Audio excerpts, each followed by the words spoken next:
A very good afternoon to all, and thank you, Jaipur BookMark, for this wonderful opportunity.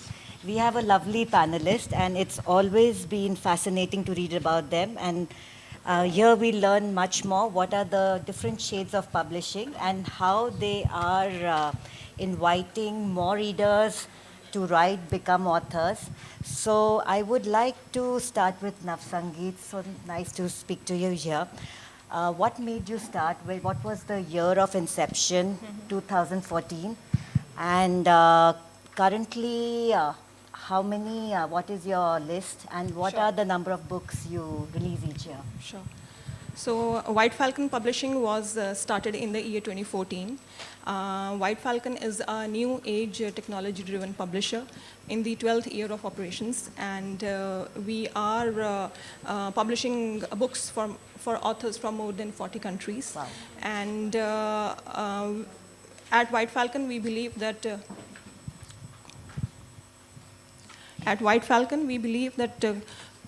quality over quantity is of paramount importance.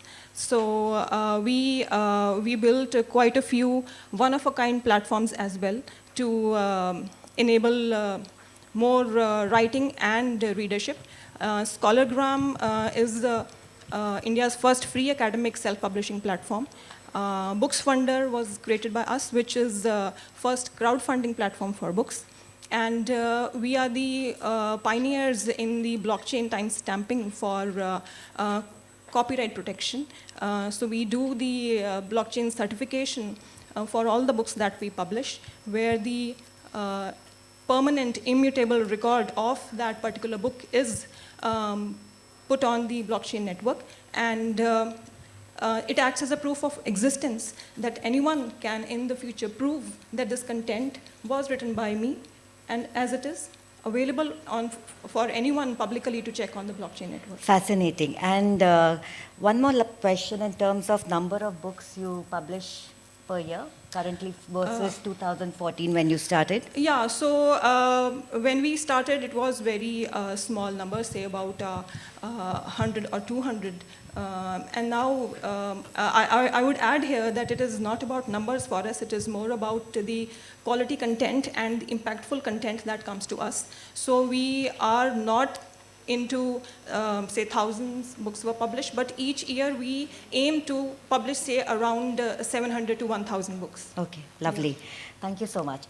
Naveen, coming to you, it's been a fascinating journey for you. And since Notion Press started from 2012, could you tell us about your growth story, certain highlights where you felt that you're making a difference, and currently what are your figures, statistics in terms of numbers you publish? Sure. And we can all hold our hearts. Thanks, Shweta. Thank you all for coming. I know it's lunch. See, we started in 2012 to solve our problem. So this is my co-founder here. We wanted to publish a book together. We found that it was a chicken and egg problem. What comes first? Are you popular or do you get published?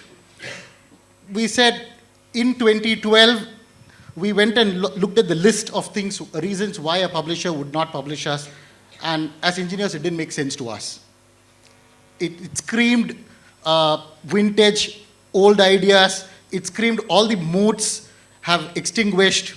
So we started asking the question, if book discovery is happening online, if book retail is happening online, and Amazon gives a same page for you and me and to the biggest author out there, then what is the difference?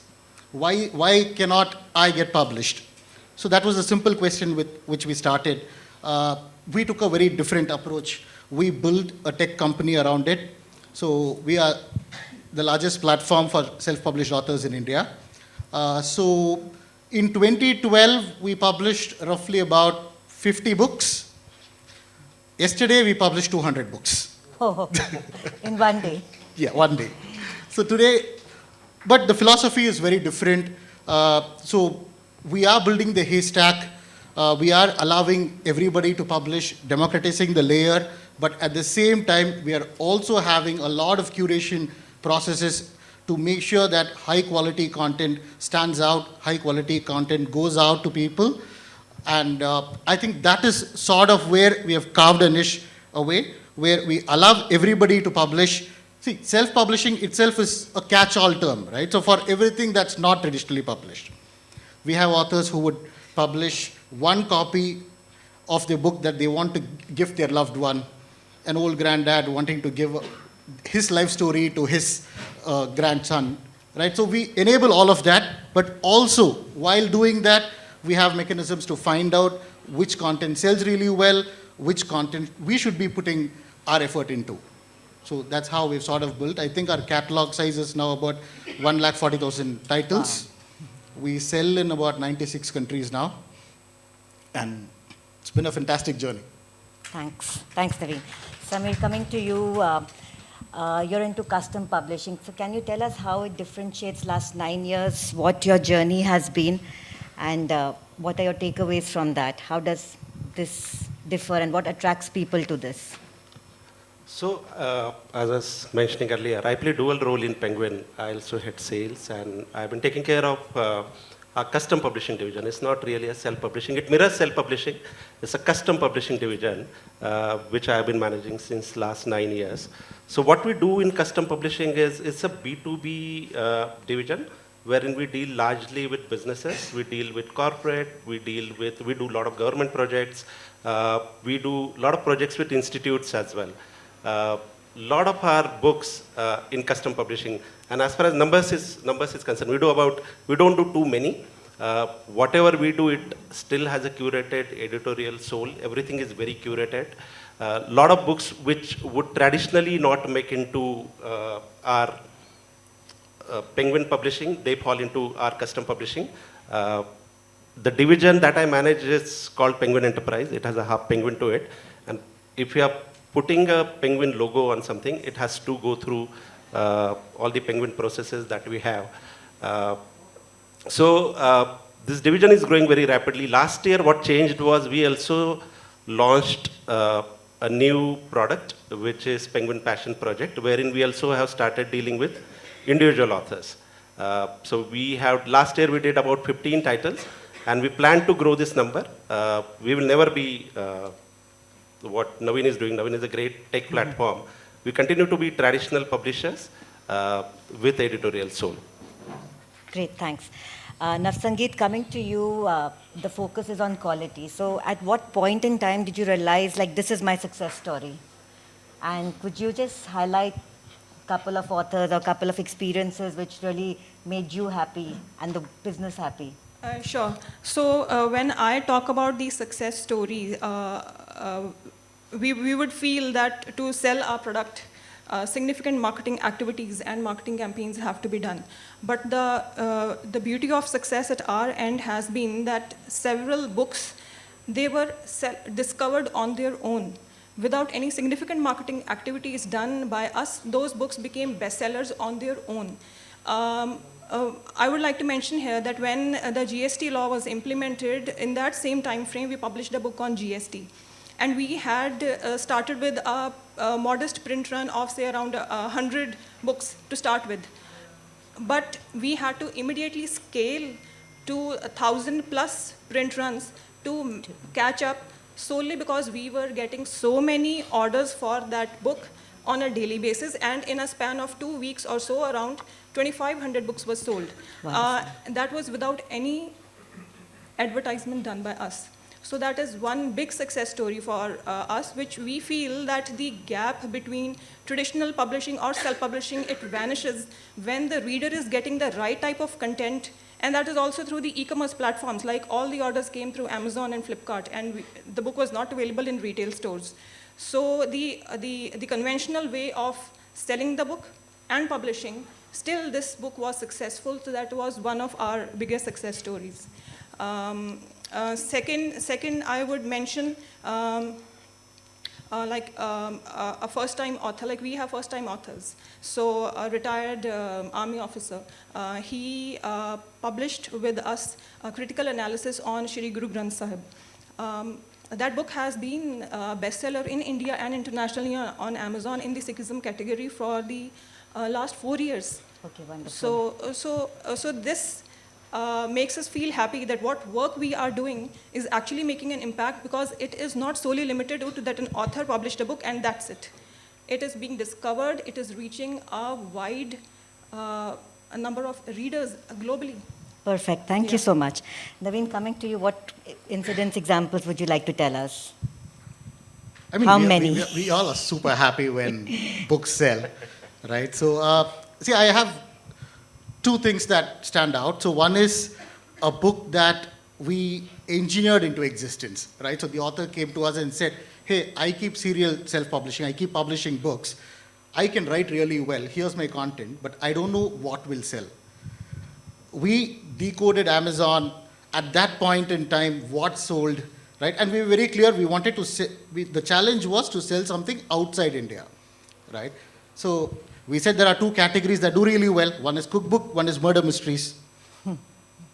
She said, I can't cook if my life depended on it. So we said, okay, murder mystery. We shipped a whole lot of murder mystery books to her house, asked her to go through it.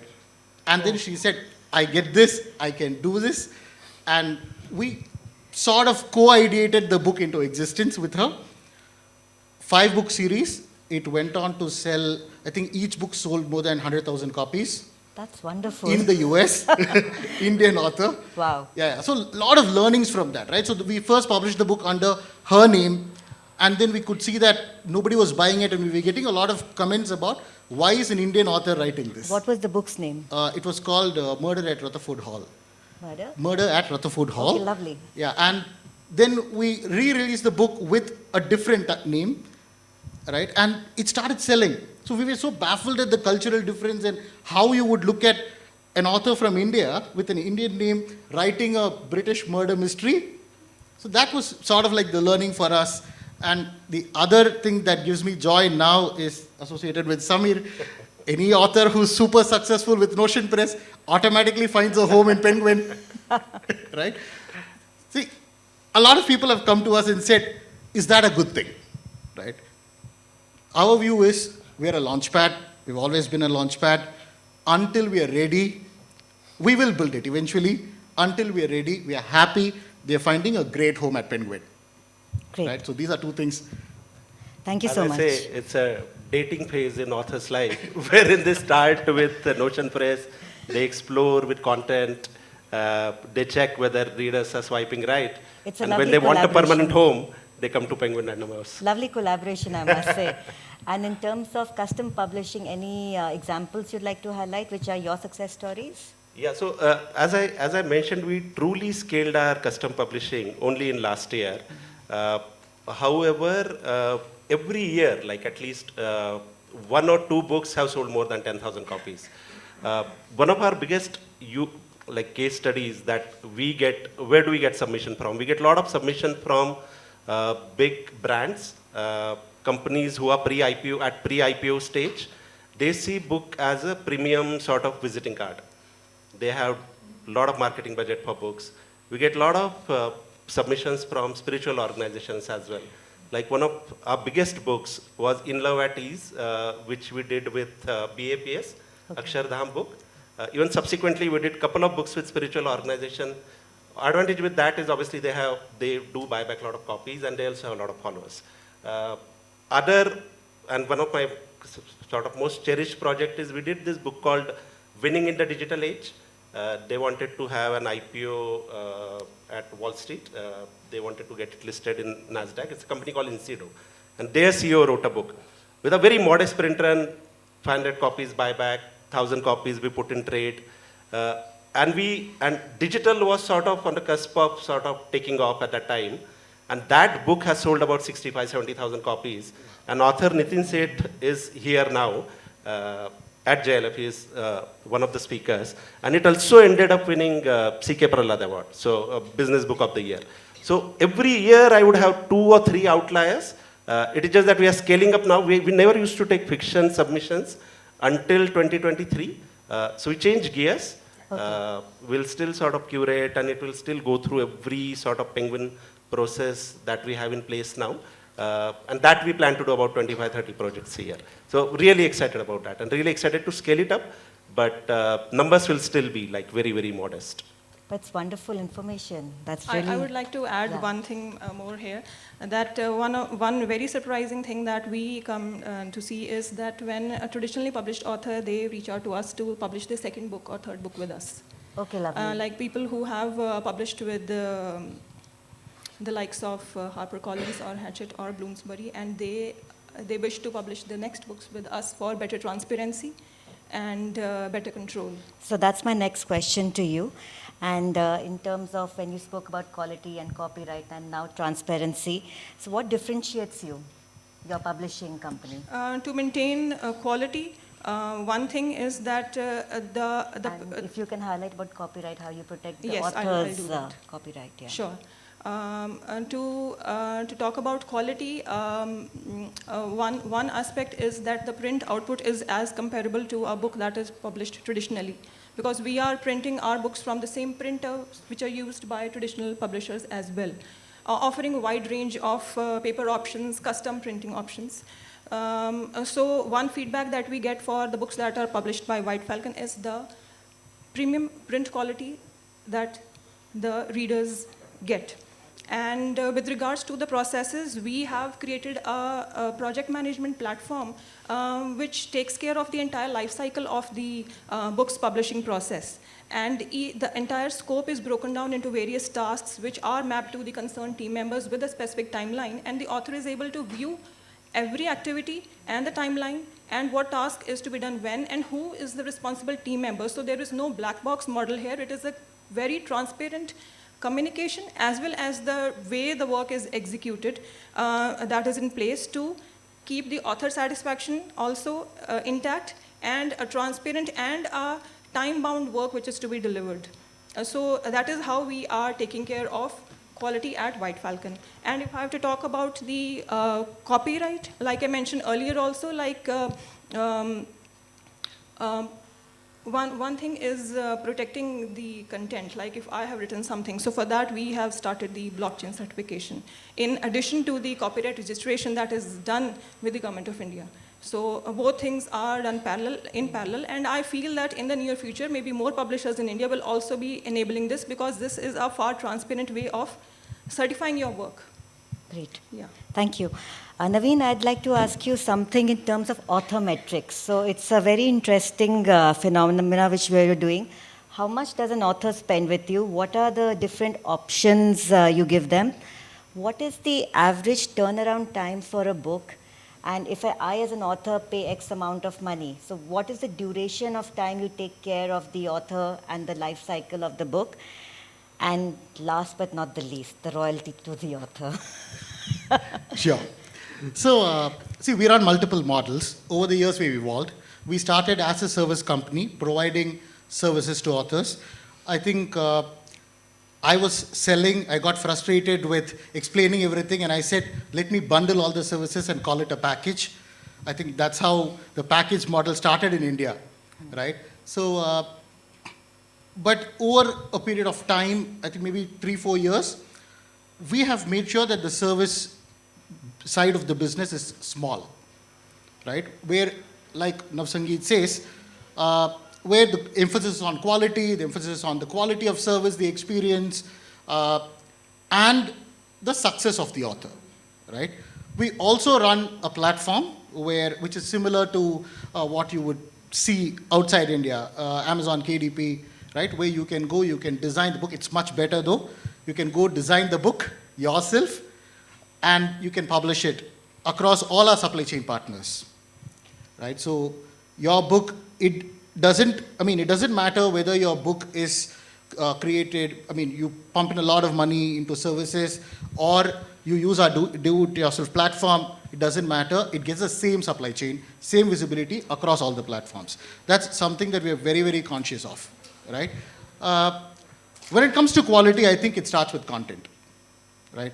And we as a company, right, starting from content to the end product, we like to control the output, right? So there are a lot of, so at Notion Press, it's always been human plus software. How do you empower a human to do their work better, more accurate? It could be an editor who's assisted by AI. It could be a designer today who's assisted by AI, right? So it's always human plus software, which is one of the reasons why our people can produce better content faster. So the timelines, if you're using the platform, you could have a published book by the time the session ends. If you're using a services model, it takes a longer time, roughly about 30 to 45 days. Okay. Right? But there are 18 teams that work on the book. Wow. So it's a lot of handover from one team to other who are doing micro tasks to make sure that nobody has to do something humongous. Right? Only then you can operate 1,000 books through that model. And what is the royalty to an author? How does Ranges that from, so in self-publishing, we don't say royalty, we say share of profit because the author owns the copyright, right? So our share of profit, if you're using the platform, I think it's about 80%. If you're using our full service model, it's 100% of the profits. Okay. Samir, coming to you, I would like you to highlight your selection process in terms of, because you said you published 50 books. So as Penguin, how do you select the books which are going to be published, and what are the metrics for an author involved in the same? So I think it obviously starts from editors. They would evaluate the content. But why am I'm a sales guy, right? And last 23 years I've been doing sales. Why am I managing this division? Is largely because we would want to commission title, which also has a potential to sell in trade. As Naveen mentioned, and which is very interesting, only 18% of their revenue is service. 82 is sales, right? So ultimately, if division has to grow, if we need to make per unit economics work, then that business model, like selling in the trade, is absolutely critical. So it starts with editorial, then obviously, like some of us, like I and a couple of my colleagues, we evaluate the manuscript from the commercial standpoint. Whether it has ability to sort of break out, can it sell 3,000 copies, can it sell 5,000 copies? And say our business model is also very unique. Like, we don't just do print on demand. We actually take the risk and we print these copies. It could be small printer and it could be 500 copies, it could be 1,000 copies. So if you are taking on these 50 books, we obviously, apart from author buyback, an author buyback could range from, say, 500 copies to 50,000 copies also. Some authors, like some institute, buy in bulk. The real revenue, currently 70% of our revenue is again trade revenue. So, that trade potential is absolutely critical because we also take sort of a risk to print copies. Again, what happens is the moment we see even smallest of traction, and in sales, I sort of look at Amazon bestseller list at least 4 times a day. I would look at Amazon movers and shakers at least 6 times a day. So I'm constantly on Amazon, I'm checking what's selling at Crossword, what's selling at Bahari Sans, which region is doing what, which city is contributing how much to our total. The moment I see a smallest of traction, I will immediately jump onto the opportunity, I'll put my sales machinery behind it, and I'll try to make it a bestseller. So that is an advantage that author has if they come on board for Penguin Enterprise. And our business model is sort of buyback led. We expect authors. End of the day, this is enterprise, right? This is not mainstream publishing. We expect authors to sort of take care of some of our cost, and we don't charge them for separate costs. We just expect them to buy back certain number of copies. It varies from product to product. For some projects, it could be 300. It could be 3,000 also. So that it's financially viable for us. And our royalties are pretty standard. Our royalties are 7.5% for paperback and 10% for hardback. And it's sort of a global standard that we follow. Great, thank you. Now I would like to get all 3 of your inputs into reader metrics. What are the genres which people are reading? What, according to you, makes a book you think it's a a good seller, bestseller? And what's the threshold you would think it to be? Like what percentage of books cross that threshold of selling that you say, okay, that's a bestseller? Sure. When I talk of the genres which in self-publishing sell well, I would talk about books which are written on business and finance, information technology, religious, spiritual, and self-help. Okay. So although we publish books in all possible genres, but these are the categories in which we have found our bestsellers. And what is the number you would give? How many Uh, copies per se? I would term a good selling book to be which is selling at say about 100 to 200 books a month. Okay. Yeah. And in terms of portfolio, the percentage you see crossing over this threshold, percentage of books you think, I mean, the ones you publish, what percentage it crosses over this threshold of selling? Readers are appreciating it more likely. As I mentioned earlier, that we are not publishing each and every submission that we get, although we are into self-publishing, but we do say no to certain type of content as well. And Sure. Given that, the percentage of books would be say about 25%, which I would say crosses the threshold, and we can call them as best-selling. Thank you so much. Naveen, to you.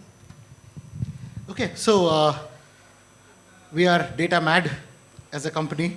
So there are so many models that run in the back end to show us 4 times. You don't have to check. We can give you the software. So many models to keep checking, scraping, not just Amazon, all over the internet in topics that we are interested in, right? So having said that, see, publishing always, all media, it follows the power law, right? Majority of your revenue is going to come from a small subset of titles that are spiking, and then you have these evergreen titles that will sustain. The minute you put a book out into the world, then it doesn't matter whether it's self-publishing, publishing, whoever it is, right? Once it's online on an e-commerce channel or inside a bookstore, then like Navsangeet said, the quality has to be at par with the feel of the book, right? But after that, what happens after is it doesn't matter where it comes from. If it is marketed well and the word of mouth starts generating, which is super critical in media, you watch something, you want to go tell your friends, then the whole cycle works, right? So if we are selling a product that is 300, 350, 400, it's unsustainable to promote it for a longer period of time. Good products that we have seen are products where you promote it and then the natural word of mouth kicks in and it starts selling. So I'm seeing 2 different data here. One is the kind of genres. India has come of age. We have a lot of subject matter experts who are coming in and writing very interesting local content, right? So people who have been here, built businesses here, built institutions here, are now coming out and writing those as books. And those books sell extremely well, especially in personal finance, self-help. These are all genres that everybody knows about, right? But what I'm super interested is the young guys who build a following on Instagram, the poets, right? Everybody said poetry is dead. 2 years back, said poetry doesn't work in India. You have poets who are coming out of Instagram, they're publishing a book, right out of the gate, they're selling 10,000 copies. Right? And we keep seeing this over and over again, where an author who builds an audience becomes market agnostic. The market is of no value. You can go throw all the data at that guy and say, this genre will not work. He will come and surprise you. Right? And we have seen that in so many different genres. We have a music book that sells thousands of copies per month. Interesting. Right? We've seen these art books that sell. So once you build an audience, then you're market agnostic, genre agnostic, nothing else matters. Your audience will want more content from you. And so, which is, I think the way even traditional publishers today publish, they think about it, is sort of like an influencer first strategy. Right? So what's that number which you say good sales? For different genres, different. Yes. But if you ask me, anything that sells a few thousand copies per month is a good seller in India. But we track velocity, the rate at which something is selling. You could go and eventually sell 2,000 copies, but how many are you selling each day? That matters a little bit more for us. So if you're selling roughly about 200, 300 copies per day, I think you're on track to becoming a good selling book. Samir, coming to you. Thank you. Samir, coming to you, you have a good also pulse on what's happening in the market. So what would be the reader's metrics for you in terms of the genres which works? So as I mentioned, in Penguin Enterprise, we publish a lot of brand story. And I've noticed that they backlist very well. When I say backlist very well, they continue to sell over a period of time. Like I gave you example of Winning in the Digital Age. We published this book called Diamonds Are Forever. Is one of the richest diamond merchant in India, Govind Bhai Dholkia. His book also we sold about 15,000 copies. So in Penguin Enterprise, what has worked very well for us is brand stories, legacy stories, business and management works very well. As Naveen very rightly pointed out, what is working of late, like it has been last 5-6 years, author influencers, their books are selling in big numbers. And I'll sort of come out of my Penguin Enterprise hat now, and I'll try to throw in some Nielsen numbers. So in India, about 51% market is non-fiction. So India is a very strong non-fiction market. And within non-fiction, mind, body, spirit is the biggest category. About say 20% is fiction and about 27, 28 is children's. Fiction hasn't grown for last 10 years, but since 2024, 2023 and 2020, it has started growing again. Because it did not grow, now we are seeing momentum is getting back in fiction, and which is a great thing, right? Because as my colleague Manoj, who is here, he always says that we don't want to create a nation of learners, we want to create nation of readers. So idea is, why do people, so many people in India, they read non-fiction. And why do they read non-fiction? They read non-fiction to get better, they read non-fiction to acquire new skills, they want to move from smaller towns to bigger towns. So a lot of reading is happening just by a lot of these aspirational society who just wants to read to get better. Great. Thank you. One thing which always I've been curious is I've seen a lot of ads on Instagram, self-publishers to attract budding authors. They run a lot of contests. So in your respective companies, have you ever worked with certain contests? Not to attract new writers per se, but definitely we, apart from offering our self-publishing services to authors, we run literary contests. We built ties with a publisher in Pakistan by the name of Dastan, and with them we have organized quite a few literary contests, be it Literati, which was South Asia Microfiction Award, and Chithi Sarhad Parse was a very emotional book for us because people from Pakistan wrote letters for people, Indians, and from here we had letters for them. So that was published as an anthology, and it was covered very well in the newspapers, local newspapers. Another thing is an Indo-Pak photography contest which we organize. So our goal is not solely limited to just offering self-publishing services. We do literary contests, but those contests, if are advertised on Instagram or social media, they are not to attract new authors per se. Understood. Yeah. Naveen, what about you? So we launched the company with a contest because we were curious if there were writers out there. I didn't know, I was one tiny speck writer who was there. I wanted to know if there were more people who were interested in it. So we launched a contest on Facebook's canvas. That was a feature Facebook had back then, where the contest could run inside Facebook itself, not as a post, but as a separate thing, right? So we were amazed at the results. We got 1,200 people writing, and we had about 1 crore people reading those stories, right? Some of the stories went really viral. So we're like, hey, India writes, India reads. Maybe this is a business we should look at. We have run multiple contests, but from a community building angle. So if we are running contests, the intention is, hey, somebody eventually will write a book, eventually wants to write a book, but can we kickstart their writing? Short form, episodic, all of this is going to help them kickstart their writing journey. It's only from a community perspective. The interesting contests that we run today are for our published authors. We run a lot of, we call it gamification. We run a lot of game design, game mechanics inside our platform, which helps our authors level up as they sell more copies and get more benefits, right? So, see, it's very difficult when you look at a 10,000 book number and say, how do I get there? So we sort of broke it down, and we have these different tiers where an author can, okay, your first goal is to sell the first 100 copies. Then you sell 300 copies. This is how you do it. So a lot of education that happens through this contest, which is the reason why 82% of our revenue is from book sales and not from services. Perfect.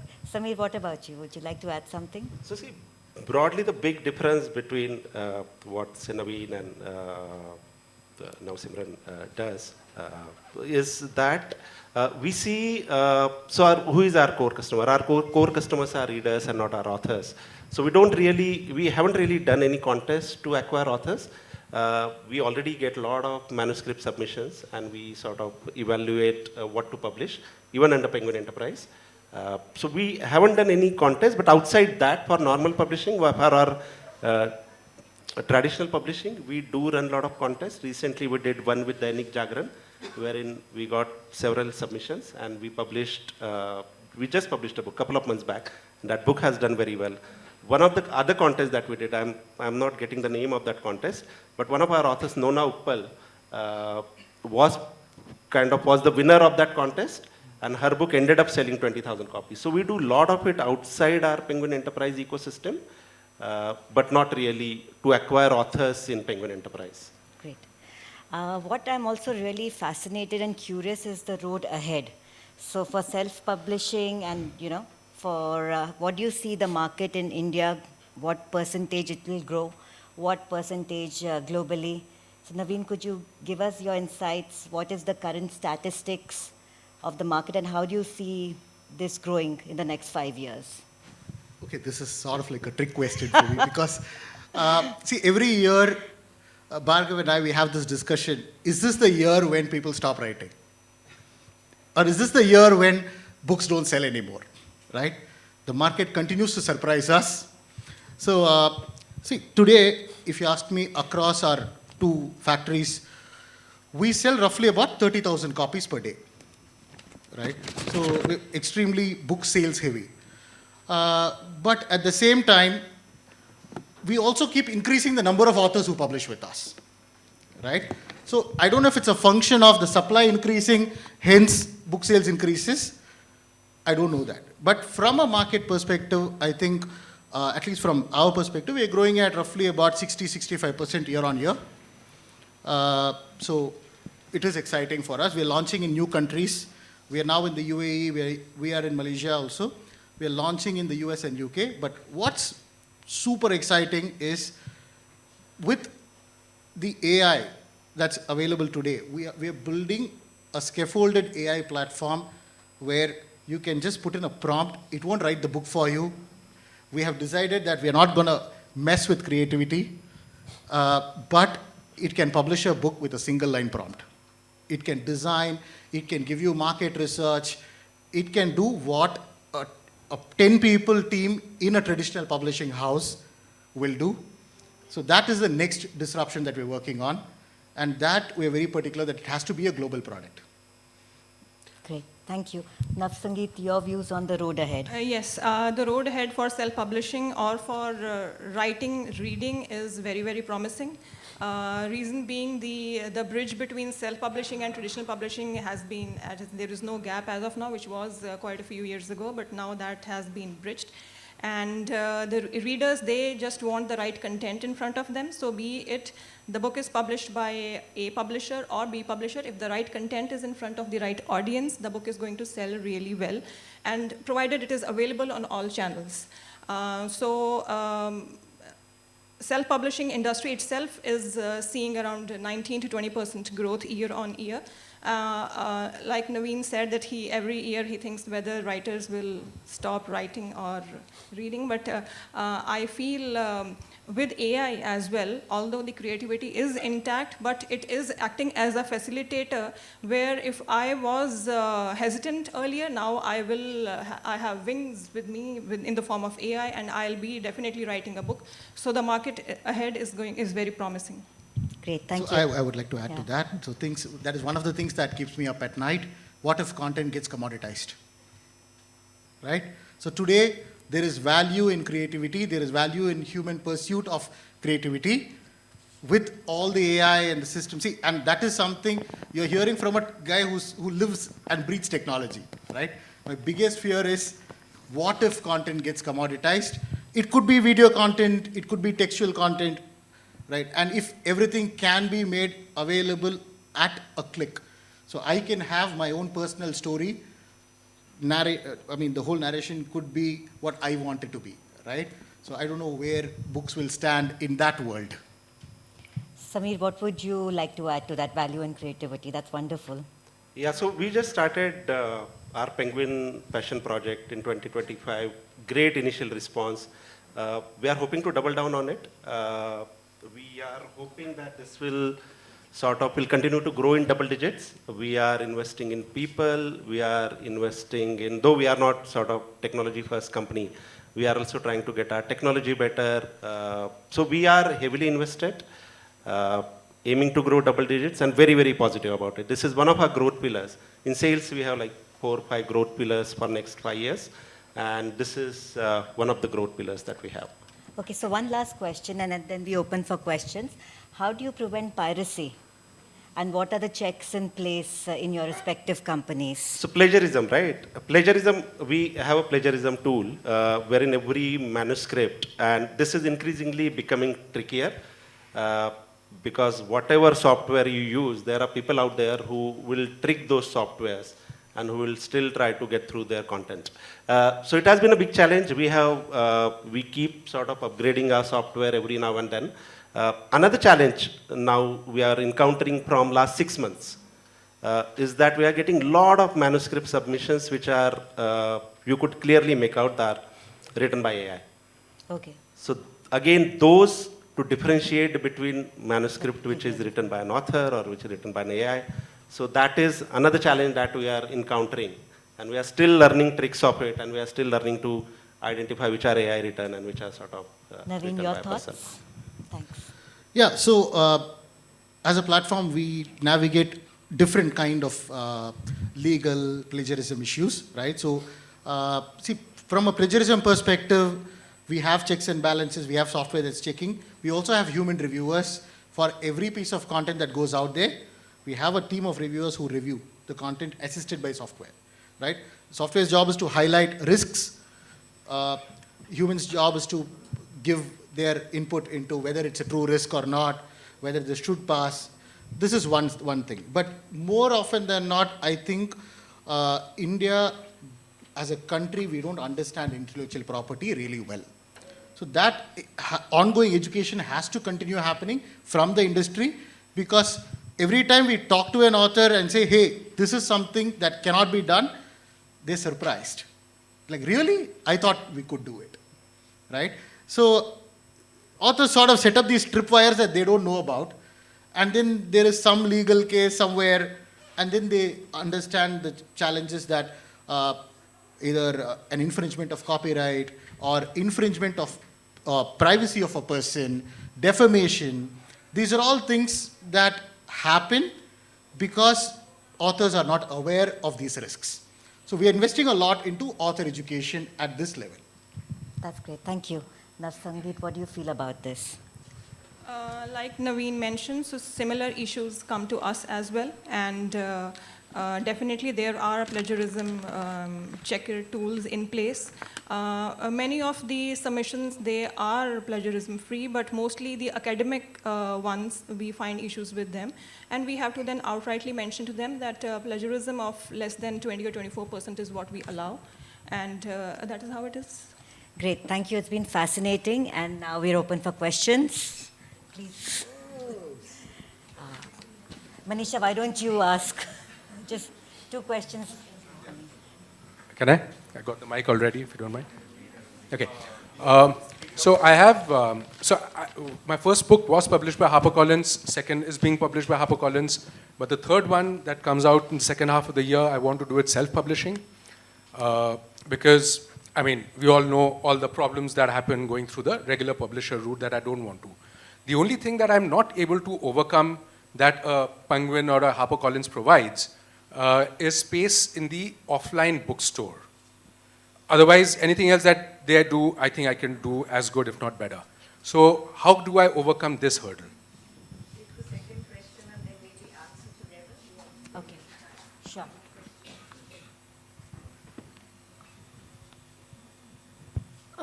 Hello. So this question is regarding what Naveen said, that people with social media following come and they sort of surprise the genres that are set. I want to know from you that in also traditional publishing, you said the royalties were 7 to 10%, but if someone with a good social media following is coming and let's say they are bringing their audience on the table, what are the royalties then? Are there chances of any negotiation then? Okay, sure. Cool. Great question, by the way. So, see, this is something we have very mixed views about internally also. See, I think the traditional supply chain is broken in India, right? Because the order is not processed well. It's a whole life cycle issue. Your payments don't come, right? As a company, we've stayed away from that supply chain, primarily because I made a promise to my author that you can withdraw money from the Notion Press wallet like it's your UPI, your bank account. If I can't fulfill that promise, I can't do this, right?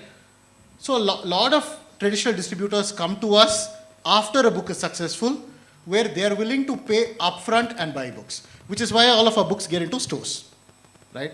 Also, I don't think it even makes sense for all books to be in stores. Stores are confined space, right? And it's sort of like a curated thing. Now we are running a new experiment. We are building our own bookstores. So we want to solve a lot of the tech problems that a publisher would face, an author would face, a reader would face.